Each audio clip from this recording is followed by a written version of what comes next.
Hello, everyone. Welcome back to Daily English Learn. I'm Eva. And I'm Mark. Thanks for joining us today, whether you're at home, on a bus ride, or maybe taking a break from work. So, Mark, let me ask you something. When someone asks you, "How are you?" in English, what do you usually say? Oh, that's easy. I say, I'm fine, thank you.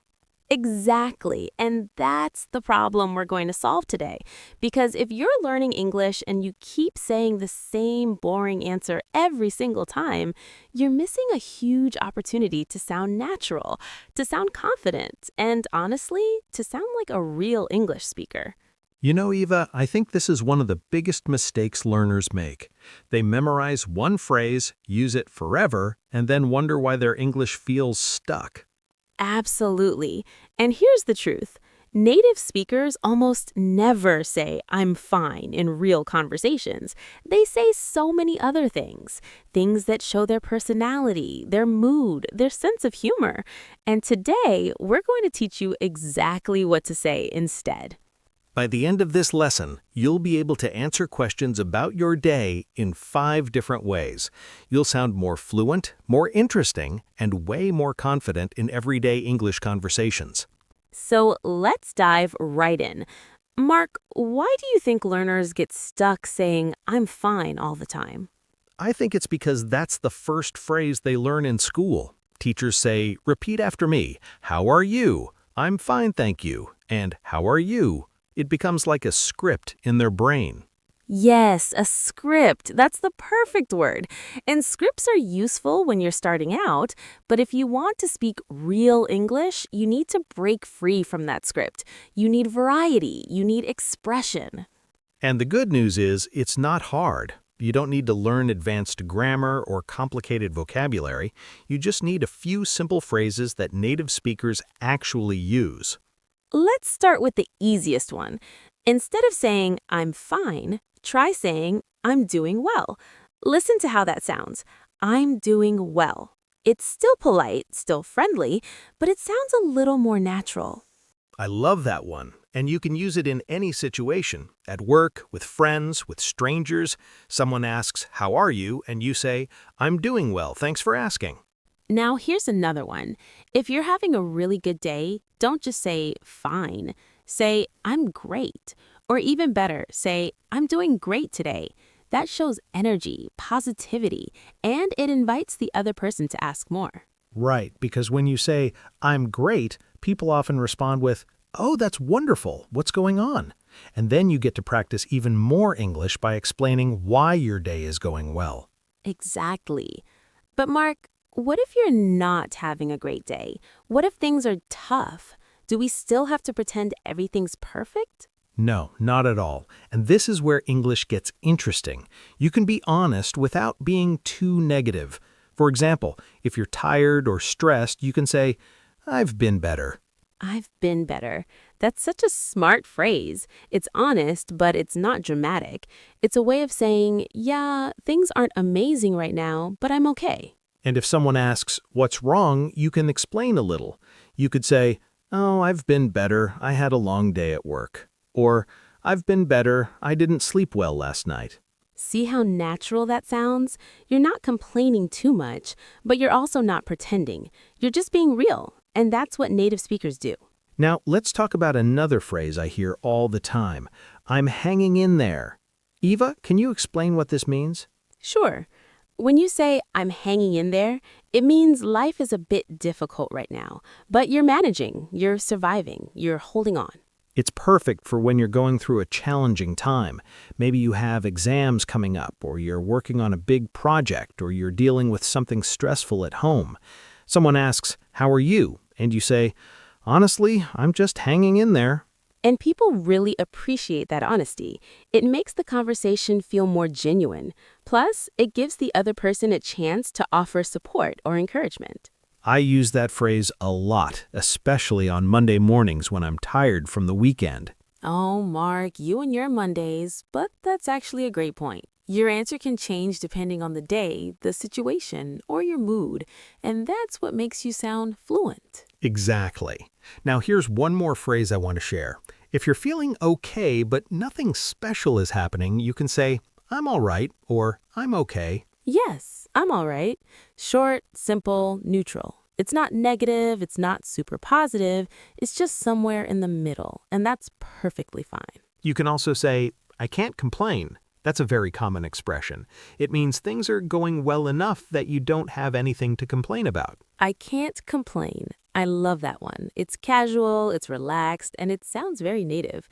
If someone asks, how's work going? You can say, oh, I can't complain. So let's quickly review what we've covered so far.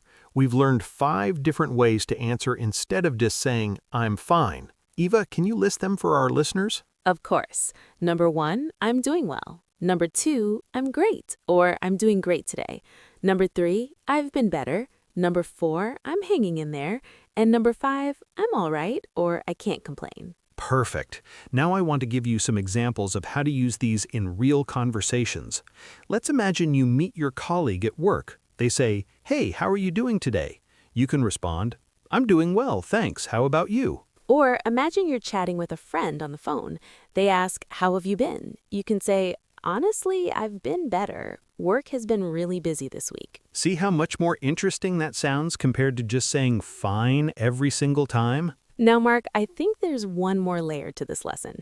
It's not just about what you say, it's also about how you say it. Oh, absolutely. Your tone, your energy, your facial expression if you're speaking face-to-face, all of that matters. For example, if you say, I'm great, with a flat, boring voice, it doesn't sound believable. But if you say, I'm great, with energy and a smile, people feel that positivity. Same thing with I've been better. If you say it with a heavy sigh and tired voice, people understand you're struggling. But if you say it lightly, with a little smile, it shows you're handling it okay. Exactly. So when you practice these phrases at home, don't just repeat the words. Think about the situation. Think about the emotion. Practice with feeling. I also recommend recording yourself. Use your phone, record a short practice conversation, and then listen back. You'll notice things you didn't realize before. That's such good advice, Mark. And here's another tip. Try using these phrases in your daily life starting today. Don't wait until you feel ready. Just start using them. Yes, because the more you use them, the more natural they'll become. At first, it might feel strange or uncomfortable. That's totally normal. But keep going. And remember, making mistakes is part of learning. If you accidentally say the wrong phrase or use the wrong tone, it's okay. Native speakers make mistakes too. Absolutely. The goal isn't perfection. The goal is progress. Every time you try something new, you're improving. Now, I want to talk about one more thing before we finish today. A lot of learners think that answering, how are you, is just a polite formality, something you have to do quickly and then move on. But actually, it's a great opportunity to practice your English and to build connections with people. Exactly. When you give an interesting answer, when you share a little bit about your day or your mood, you open the door for a real conversation. And conversations are where you really learn English, not from textbooks, not from grammar exercises, but from talking with real people about real things. So don't rush through it. Don't just say fine and walk away. Take that moment to practice, to express yourself, to connect. I think that's such an important mindset shift for learners. English isn't just about memorizing rules, it's about communication, about sharing ideas and feelings. And the more you practice these small, everyday conversations, the more confident you'll become in bigger, more complicated situations. So let's do a quick practice right now. I'm going to ask you a question, and I want all of you listening to answer out loud in English. Ready? Yes, let's do it. Mark, go ahead. Okay, everyone. Imagine I just walked up to you and said, "Hey, how are you doing today?" Now, pause for a second and answer out loud. Use one of the phrases we taught you today. Did you do it? Did you answer out loud? If you did, congratulations, you're already practicing. If you didn't, go back and try again.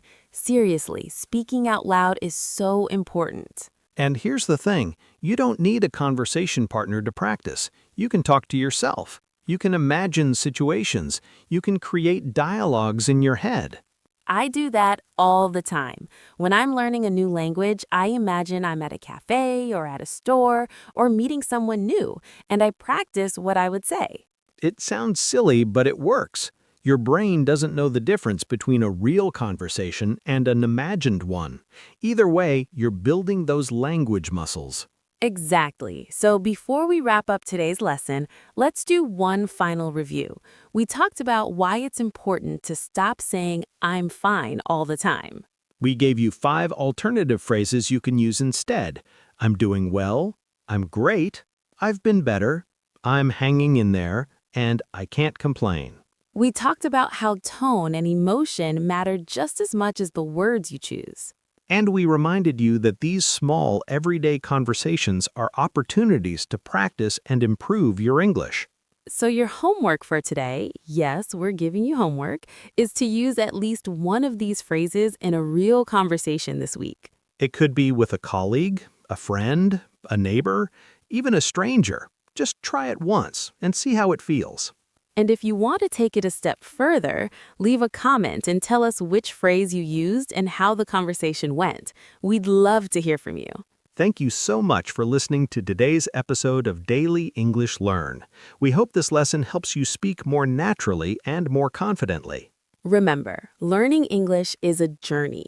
Every small step counts. Don't give up, keep practicing, and keep believing in yourself. Until next time, take care, everyone. Bye for now and happy learning.